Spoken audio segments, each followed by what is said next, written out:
Hello, I'm Mary Brett, the resident doer of things. Thank you for being here. At the Doers of Things, we intend to share conversations with you that demystify the creative process and humanize the journey, which are just fancy ways of saying we hope you get inspired to go out and do the things that bring you joy after hearing a fellow human share how and why they do what they do. We are all innate creators, curating our reality with every thought, word, and action. My guests all have different stories, backgrounds, and passions, but the one thing they hold in common is that they do the things that nurture the reality they want to live. They all just started somewhere and kept doing. Today we're going to share a conversation had with a songwriter, Slaid Cleaves. But first, I want to let you know that this is a value for value, pay what you wish, give what you can, free will investment model listening experience. That means you get to choose what you contribute in time, talent, or treasure to reflect the amount of value you get from listening to the Doers of Things. No donation is too small, and all donations help produce the show.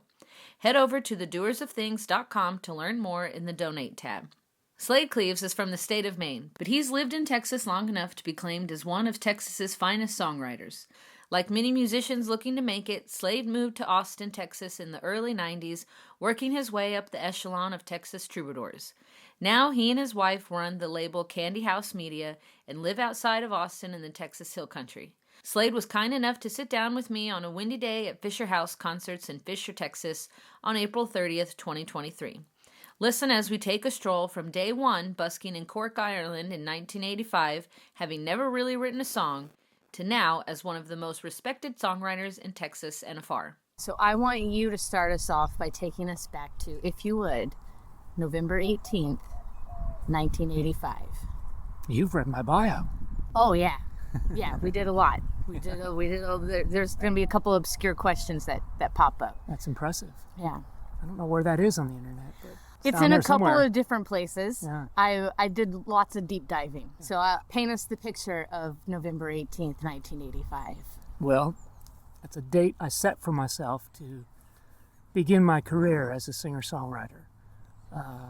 In the previous 2 years, I had had a college girlfriend who decided that it would be a great adventure if she and I went to Ireland for a junior year abroad program, a college year abroad, to Cork, Ireland, where her family's from, her grandparents. I thought that was a great idea. I loved U2 and Morrison, So why not? Yeah, sure. I was in love. So as the summer of '85 approached, I was kind of dumb and naive and didn't pick up the signals that she didn't really want me to go. Oops. But I went anyway because I was planning on it, and she kind of told me on the plane to stop being so stupid. She basically dumped me on the plane to Ireland.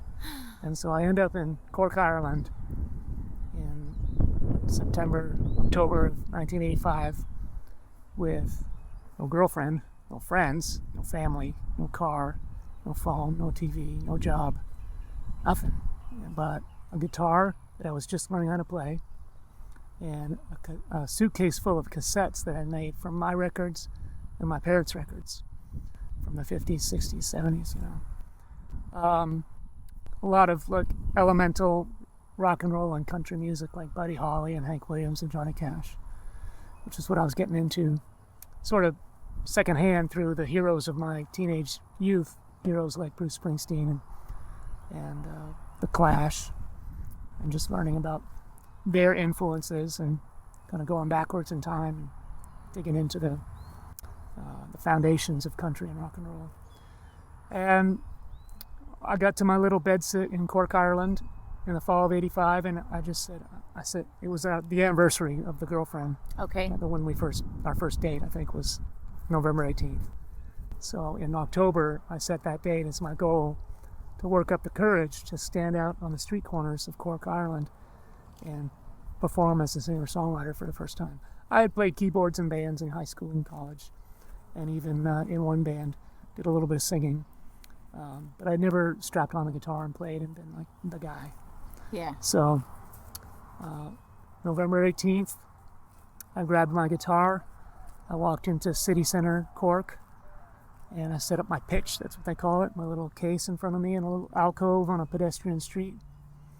And I sang my little broken heart out for 2 or 3 hours and made, I used to keep a record how much I made, maybe 8 pounds or something like that, which is enough for a pint and some chips on the way home. and I was off to the races. I thought that busking would be the best way for me to first learn how to sing and play, because I wasn't subjecting a captive audience to my amateur hour. You know? Because in Cork especially, there were a lot of buskers on the street. It was very casual. You know, people would just walk by and throw a few shillings in. Back then, it was before the euro. Some shillings and a couple of pounds. And it worked out great. I learned how to project my voice into the city streets, and I learned a repertoire of songs. In the previous month, I set myself the goal to learn a song a day for 30 days. So I had 30 songs in my repertoire. And that's I could never do that today, but back then I was 20 years old, so I had the agile mind that could do that, and I didn't have any distractions. As I mentioned before, it was nothing but a little tiny bed sit all by myself, my guitar and some cassettes. And the school year in Ireland at that time started out notoriously slowly, so there wasn't a lot of schoolwork even.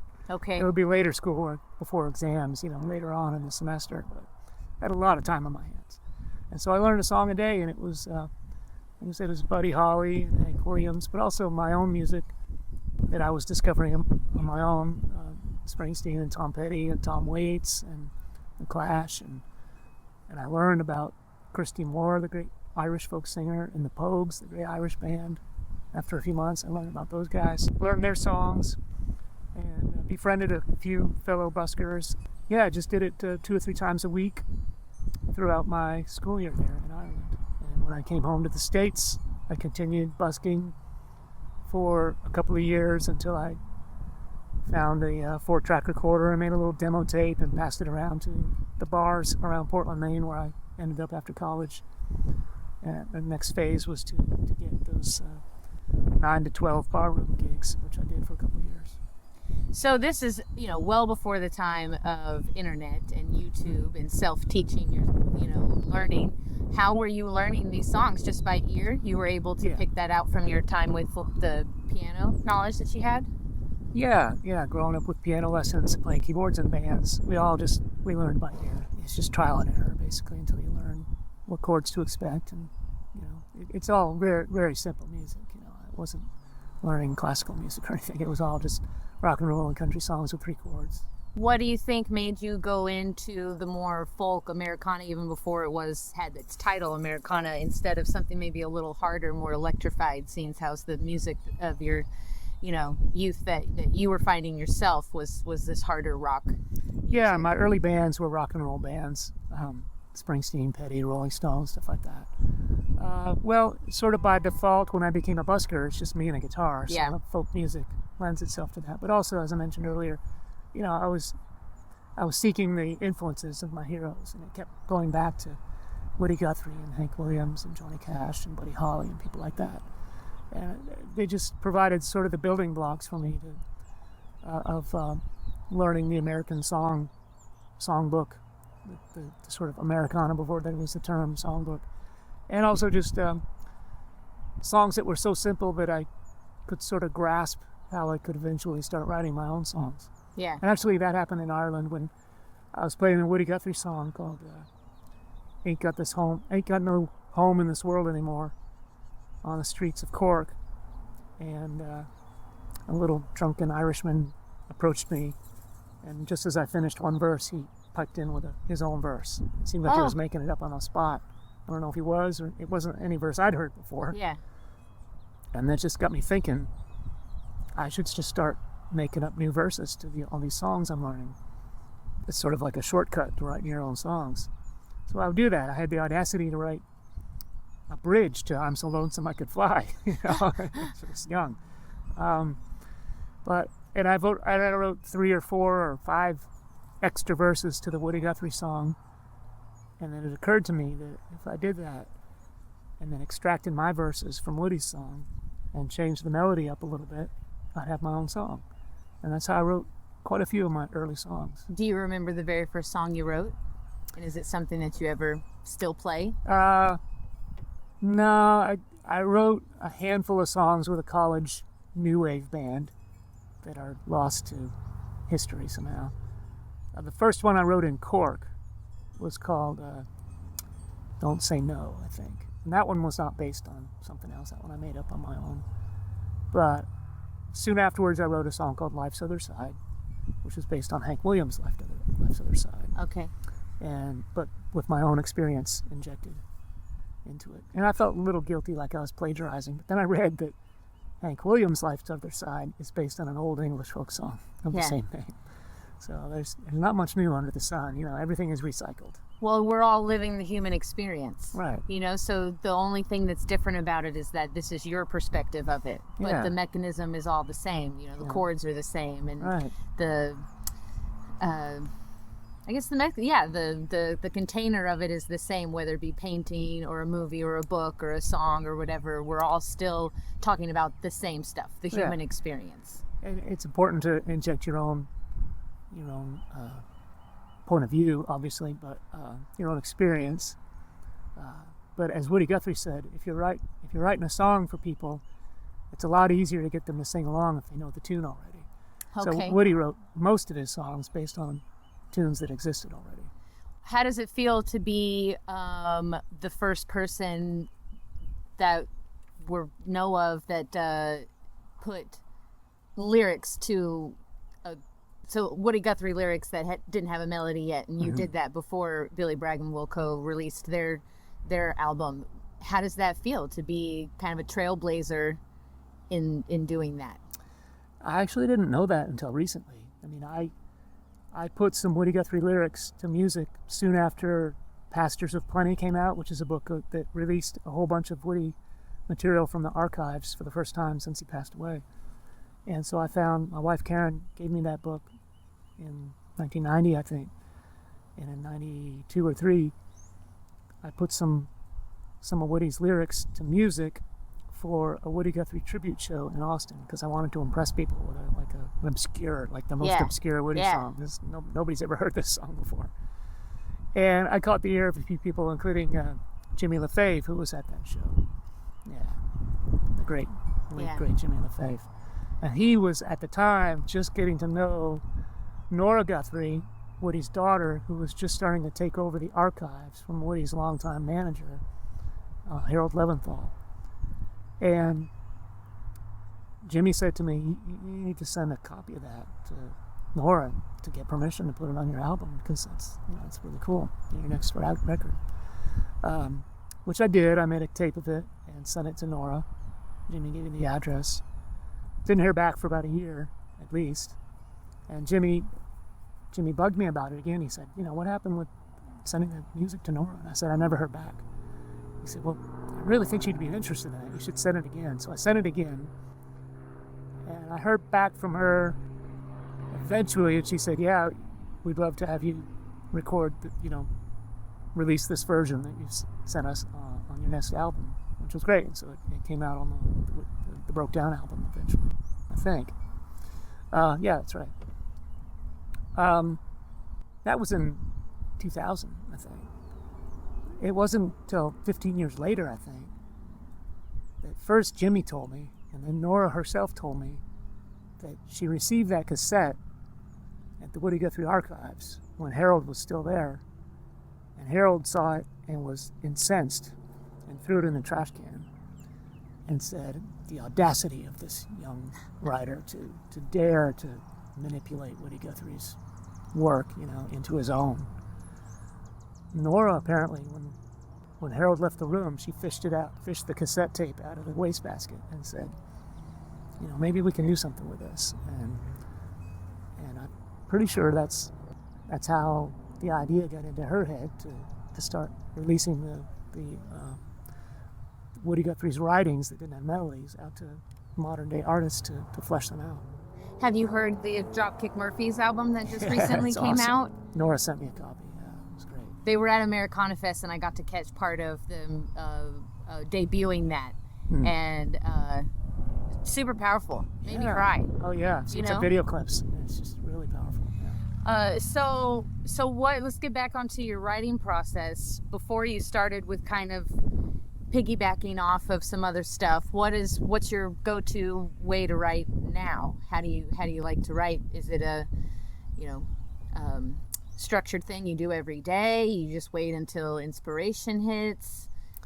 My MO for a long time now has been to just keep an ear cocked for something interesting, whether it's a melody that I dream of at night, try to get it onto a tape recorder when you're still half asleep, half awake, you know. Do you keep one by the bed for that Yeah. purpose? Yeah. It doesn't always work, but it does work once in a while. I hate that when I wake up. I know I've had a song and singing it all night long, and I know I'm dreaming. I'm realizing I'm dreaming. I'm realizing it's there, and it's like, remember this, and you wake up and all you remember is that you had the song, but you can't remember anything else about it. Yeah, so you got to wake up, but not totally wake up. Yeah. Because if you totally wake up, It's it'll over. disappear. Yeah. You got to stay somewhat asleep, but still awake enough to operate the tape recorder. You would really need an analog thing for that, you know, because on Yeah. the phone, you get on the phone, you got to find the voice Yeah. recorder app, it turns the lights on and all of that. But if you had just like a really simple tape deck record thing right there, I bet that would be the I had a little easiest way to cassette do tape. that. I had a little cassette tape on the bed for a long time. Yeah. No, I use the phone now.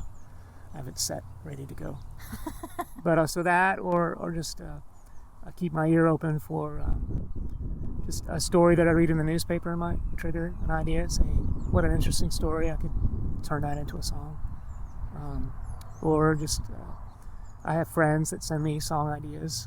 Sometimes they're fleshed out. Sometimes it's a half a song or an incomplete song of some kind that they send to me and say, "Hey, I'm stuck on this. Help me finish it." Sometimes it's just to hear a story about someone in my family or someone I know going through a hard time or an interesting time that I think I can turn that into a song. So I look for all those little seed crystals. Well, that's a new one. I haven't heard that one. Seed crystal? Yeah. Everyone's got their own little word for these things. Yeah. I call them my golden nuggets. Yeah, that's good. You know, and everyone's got their own little bits. I've never heard any say seed crystal. I like that. Because it starts with the tiniest little inspiration, and you got to make sure and record those somehow when they happen as soon as possible, and then set them aside for when you have. And that's what I do is I write sort of seasonally when I'm not releasing a record or touring or doing interviews and promoting a record, and it's time to go down to the guest house for a couple of days. Usually I pack some food and some clothes and just go downstairs and sequester myself in my room. Right. I mean, I used to, 30 years ago, I'd drive to a state park with a blanket and a sandwich and tell Karen I wouldn't be home until I wrote a song. Now that we're lucky enough to have a guest house, I do that. I stay down there for at least 3 days. Usually 3 days works. And I just devote myself to the idea of writing. And I usually bring books and movies just to get in that mindset of language and story and characters. And then when I'm ready to, I open up my notebook of those little seed crystals that I've written down or recorded over the previous year or two, and just hammer away at them and try to flesh them out or combine them, or really spend the time to just stare at them for hours and hours until I figure out what to do with them. Because if I look at one of those ideas for 2 minutes, I'll just get frustrated. I can't figure out what I saw in that. But if you really try for an hour or two, eventually something will happen. So what are who are some of your favorite authors? You studied English and philosophy in college, and so, you were trained reader and trained dissector of a story and of a concept. A little bit.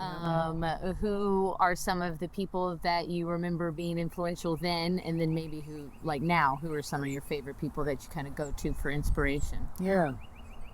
An early one was James Joyce. I actually got assigned the collection Dubliners in high school. And actually, it was assigned to me on one of the last days of my junior year in high school, which I skipped with my buddy Rod Picott. We went to the music store and hung out all day. And it was a preview of the senior year, so I figured it wasn't that important. It was the only day of school I ever skipped. But the consequence was, in my AP senior English class that I would take part in the following year, they assigned an author to every student. And I was assigned James Joyce, which nobody else wanted, which intimidated me because I didn't know anything about James Joyce. I didn't know about any of his, experimental avant-garde stuff that came later. But Dubliners, I really enjoyed, despite not knowing that much about Ireland. I hadn't gone to Ireland yet. I was just still in high school. Dubliners has a lot of Irish references from the early 20th century, which I didn't pick up on, but it also has incredibly intimate, detailed storytelling that resonated through the years to me, especially the final story, The Dead, which has become one of my favorite stories of all time. It's just a very very small, intimate story just about people and how they interact and how people think and how people behave. So I guess James Joyce was an early influence, and then when I got to college, took a poetry class, and Yeats. I was interested in Yeats. I had never heard of him, but I had a really great poetry teacher who sort of taught me about literary techniques like allusion and things like that. Just what's the one with we reiterate the vowels? Alliteration. That's what I'm thinking of. Alliteration, allusion, those kind of things. And so I just the poetry teacher I had at college in freshman year was just so great. It was the first time I'd ever dissected poetry and really not just given it a gloss, which I had done before, but really dig into the meaning and the hidden meaning behind it. And that sort of gave me an appreciation that literature, whether it's songs or even painting or plays or any kind of art, has more going on than what's just on the surface. Yeah. I didn't really know that before, so that was a big deal. And I had a really great English teacher as well, an expository writing teacher, who actually taught creative writing.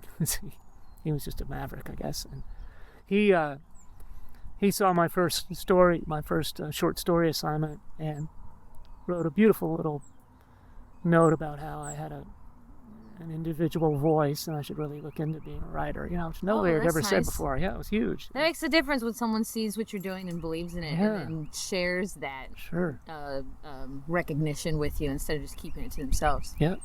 So that was really helpful. And then who else was a big influence was Joseph Campbell. I came across his book right after college, and just learning about myth and how universal those mythic themes are of the heroes and the struggles and stuff. Did reading it of him not only influence your work, but your own personal human journey? I think so. Yeah, sure. It helped me put things in context, and it helped. Reading those books, it helps me sort of connect to the universal, the human universal, because that's what songwriting is all about. I think is to connect to people through the song. You're definitely doing that. You're a writer who is more telling, other people's stories than writing autobiographical things that you're going through. Right.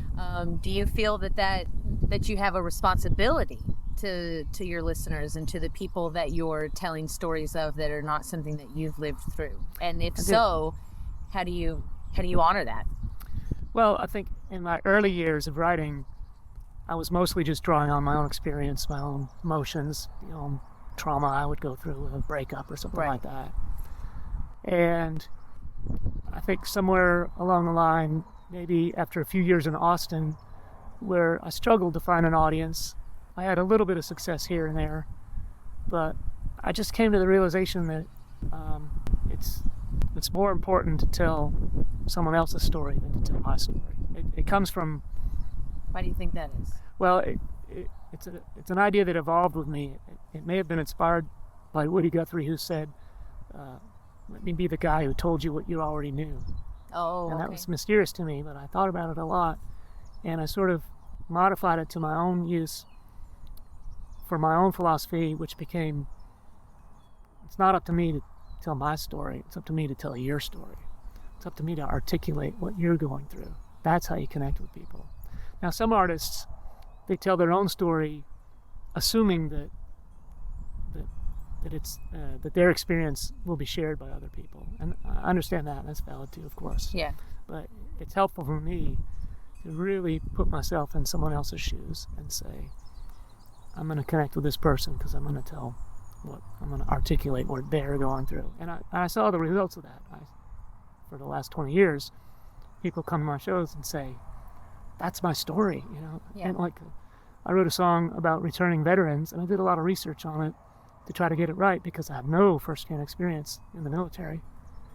but I found some good material to study, and I wrote a song called Still Fighting the War. And I've had soldiers and therapists come up and say, how did you know that? That resonates with those people. That resonates with me.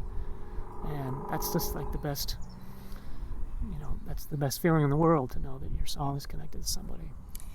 How do you handle that super powerful moment when you know that what you're writing is really helping people in their deepest valleys, and when they come up, and tell you that? What does that ever get too heavy for you? What do you do to self-care to like make sure that it doesn't become too overwhelming? It never has become too overwhelming. It's just a moment of deep gratitude that I feel that I made a connection, that I did something good in the world, that my song did some good. It did some good in the world, and that these people are letting me know that. I appreciate them so much for coming to me and saying that. So it's one of my favorite moments of life, is to hear a story like that. So you've got some songs that, I think it might be fair to say that your sophomore album and junior album were some of your strongest ones that really made your mark. Mm-hmm. Instead of the sophomore album killing your career, it really boosted yours up. Right. Do you hold that as your standard? Looking, and can I recreate that, or you just let that go and each album you let it be its own thing? Well, I had made, 1, 2, 3, 4 albums, 3 on my own, and then 1 with a record label, No Angel Knows, in 1997, and then broke down in 2000. A lot of people think that's my first album because that's the first one they heard. Right. But I've been making records for 10 years. I suppose that. Sophomore, as far as with a record label stuff and not self-released. Well, that's hard too, because the first Rounder record was 97, and that didn't get heard by many people. So which one do you call the sophomore? Or which one? Oh, Broke Down. Okay. Because No Angel was the first album. Right. The first label album. Yeah. I remember reading something about The Clash when I was a teenager, about how they wanted each record to be 10 times better than the previous record. And for my first 4 records, I think that was true. Every record was a leap in sophistication and quality, I think, leading to Broke Down, which was a lot better than No Angel Knows. Broke Down came out in 2000, and that was written in desperation. I had been trying to do this for 10 years or so, with my wife Karen supporting me with 3 day jobs, and me doing odd jobs and medical research experiments for money and all sorts of bizarre odd jobs, and going into debt with credit cards and family and friends. And in 1999, when I was working on Broke Down, it kind of felt like this is the last chance. If things don't happen with this record, I'm 30 years old. I'm 35 years old. I'm gonna have to find something else to do. Yeah. And that was horrifying to me, because I burned all my bridges as far as career options. When I got a philosophy degree. And you got a taste of what it could be to make music and that be what you do. Yeah. And so your cup's being filled all the time and not being sucked out by some corporate overlord. Right. That's true. Yeah. So the Broke Down record, I put everything I had into the writing and the recording and the promotion, and I had the label behind me, and I had a little bit of momentum, and it clicked. The song Broke Down got on some radio stations around the country in a big way, not just every Sunday of the Americana show. It was like 3 times a day on some big stations in New York and in Austin and Seattle and all over the place. And that made a huge difference. In early 2000, I was playing for 6 or 8 people, and by the end of the year, I was playing this in my hometown in Austin, and nowhere else except Maine, where I used to do bar gigs.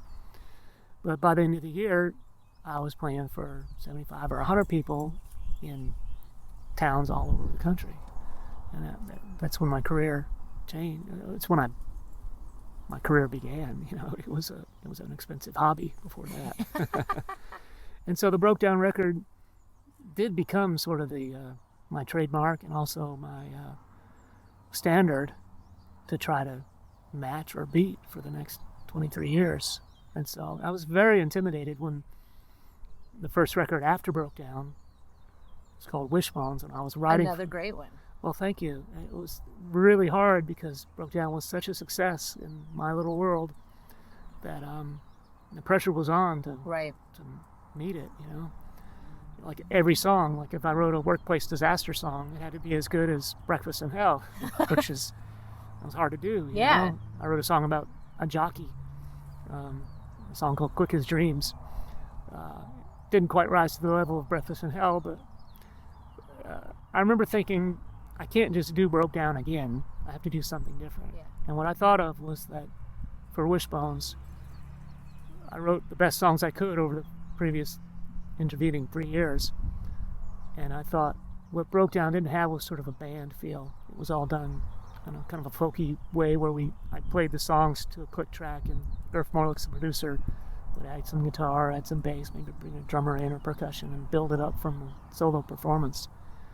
Whereas with Wishbones, I wanted to get a band in the studio and record with a band with a little more muscle to it.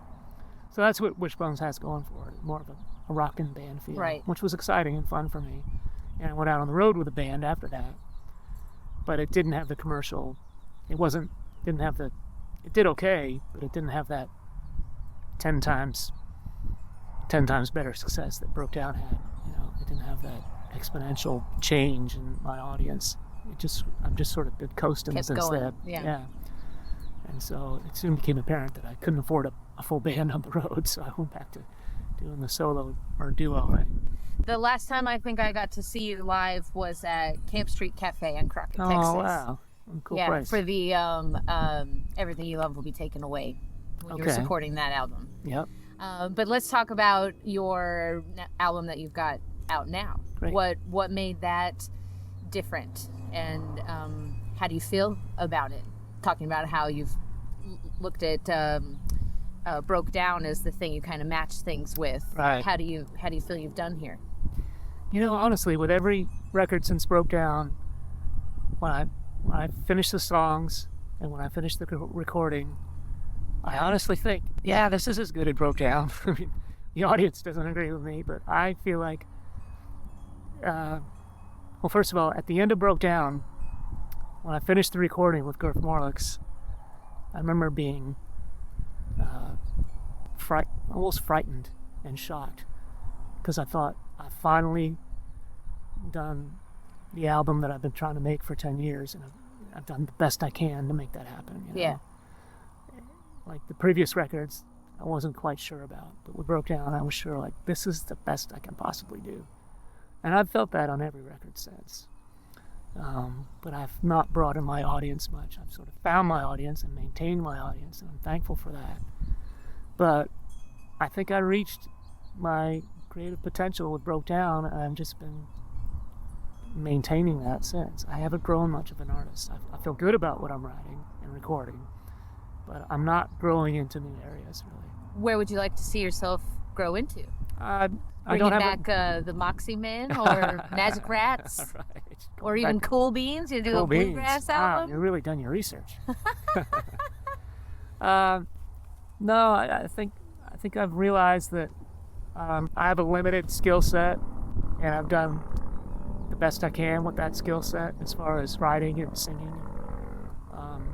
And I'm really, really lucky that I found an audience 23 years ago, and the audience has stuck with me all these years. Well, you keep cranking out the things we fell in love with, so it's easy to stick around. Yeah, it's nice to hear. Yeah. So let's talk we're coming kind of towards the end, but you've been able to see the industry grow and change in lots of different ways in a relatively short amount of time. Yeah. You know, from being introduced to Napster and not thinking that it would matter, and then now we've got Spotify and all these streaming things, and, you know, you make your money by going on the road, getting your ticket sales and merch sales. But now, as things are changing, as far as less people maybe being willing to go out, you know, less venues being open, seminal venues being shut down to gentrification all over the country. Where do you see it going? Where would you like to see it go? Do you have any ideas about other ways that musicians can have a stable financial return on what they're doing instead of being souvenir salespeople? Right. You know, like what are your ideas of that? Or you're just letting it come and just adapt to what you can? I try to keep up on the developments, but I'm always behind, and I just think I've resolved that it's just the music industry is always going to change. I mean, I ran into somebody who knew a guy who got fired when the LP came out because that changed everything. Oh yeah, went from singles to LP in whatever the late 1950s or something, early 50s, I don't know. So it's always been churning. Technology is always changing the music industry, and I just go back to something I came up with a supporter of mine in the early days when I was struggling. Is just do everything. I mean, you've got to play shows, you got to build an audience, you got to get on the radio, you got to get on streaming, you got to massage all those things, you got to have interesting merchandise at the shows in case people don't want to buy a CD anymore. I get it, I remember where we are right now at the Fischer Haus Cantina in Fisher, Texas. I came to see Fred Eaglesmith here. Nice. Yeah, and I bought his CD out of support, but I never listened to it. I've got it on Spotify. It's there on Spotify, but I bought the CD, which is kind of silly. But fans, if you've cultivated a quality fan base, they want to buy something. They want to support you. Even if they're listening on streaming, which is so easy and ubiquitous. I have a song called the Terlingua Chili Queen, and Karen came up with an idea to make a chili scented candle. It's for the merch table, which they don't travel well, but we have those at the Texas shows, and they fly off the shelves. People love them. I bet. Yeah, that's a fun tune too. Yeah. Oh yeah, thank you. That's a lot of fun to put that together. So just do everything, and you got to have your hand in every aspect of it. I think the three legs of the stool are live performance, merchandise, and royalties. As far as the more recent developments, like Facebook advertising, social advertising, social media, and like TikTok, God forbid, making little videos. I don't know if you have TikTok, because I don't have TikTok, but I can't imagine Slaid Cleaves having a TikTok account. No. I downloaded the app and searched for myself, and what I found was interesting. I found Breakfast in Hell that loggers had put up, and they showed videos of them vlogging. Oh, basically. okay. Or I showed Welding Burns as a song of mine. And I saw videos of welders doing their job. So workers have found my songs and added my songs to their soundtracks of their videos. Do you get anything from that? Yeah, I get it. How do they find? How does that work? Oh, it's all automatic. The algorithm identifies the song, and I Okay. get a little tiny royalty for that. So, I get like a couple dollars every 6 months, or so. It's tiny. I'm not posting videos. Yeah. I actually just removed it from my phone because my phone ran out of space last week. The newer stuff, I just can't do. I can't keep up with it. I'm not interested in it. I don't think my fans are that influenced by that stuff. Yeah. My demographic is different, so I'm just lucky that one of my biggest strokes of luck was that I reached my peak in 2000 when there was really a great, healthy, independent radio scene out there still. It was before streaming, before downloading. People would hear my song on the radio, pull over and write down the name of the artist, go to Borders Books, buy a CD, bring it home, put it in their minivan, listen to it all the time with their kids in the back seat who are coming to my shows 23 years later. Yeah. And they're all grown up and they're Slaid fans because they got exposed to it early on. So that paradigm is gone, but I was so lucky that existed for a brief moment in time when I was ready and I had my good stuff there. So that's where I'm lucky. My best friend from high school, her dad turned us on to you. Oh, cool. And so I was a freshman when Broke Down came out. Mm-hmm. And then 4 years later, you just kept coming out with these and she named her youngest son Slaid. Oh, wow. Yeah. Right. There's more Slaids out there. Yeah. So just one last bit on the technology that changes, and you're saying to put your hand in all of the cookie jars. Are you willing to put your hand in the AI cookie jar and let AI help you write your songs? Is that something that you feel is okay? And I've been listening to blogs and stuff, podcasts about that. I find it very interesting. I just heard a podcast that actually played a piece of somebody mashed up, I think, Drake and someone else. Yeah. And like made a new song out of bits and pieces with AI. And it sounded like the real thing, you know? It's pretty scary. Yeah. Anyway. But I think where AI applies to the more modern technologically created music, it doesn't really apply, I think, to guitar strumming that much. Well, no, I mean for your lyrics. Oh. Because I mean, you could give it a prompt, and then it'll write you a song, the lyrics for it. Write a Slaid Cleaves song, and it'll come up with something. I haven't done that yet. You should ask him to write a Slaid Cleaves song, and then it will take all of your songs, and so it knows what you like to talk about and the structures you like to use, and it will crank out something. I should do like a Slaid Cleaves workplace disaster song involving hockey players or something like that. See what happens. Yeah. I think that if someone uses any of that AI to write lyrics or or a painting, whatever, there should be a sticker, a disclaimer, just like if it's explicit material. Yeah. Because the thing I think that makes art of any kind so moving, and the thing that allows the connection to even happen, is that you're engaging with a human creation. Right. And there's something energetically that isn't the same when you're engaging with a machine. Sure. And even though a human is singing what the machine wrote, I think there's something inside of us that knows that you can't even convey it at the frequency that it could hold if you wrote it. I agree, but what if I used the chatbot to come up with a framework for a song, and the song wasn't great, but I thought I could make this a really great song. Now that it's started. Yeah, I know it's a slippery slope. It's hard to know where. I mean, with me, I'm just like, I don't know. I don't want to touch it.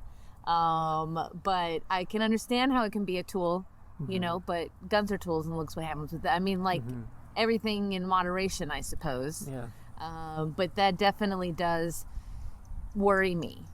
Yeah. Because I know people that have songs that are written with AI, but they don't tell people that. They say, this is our song. This is our song. People are doing that already. They're already doing it.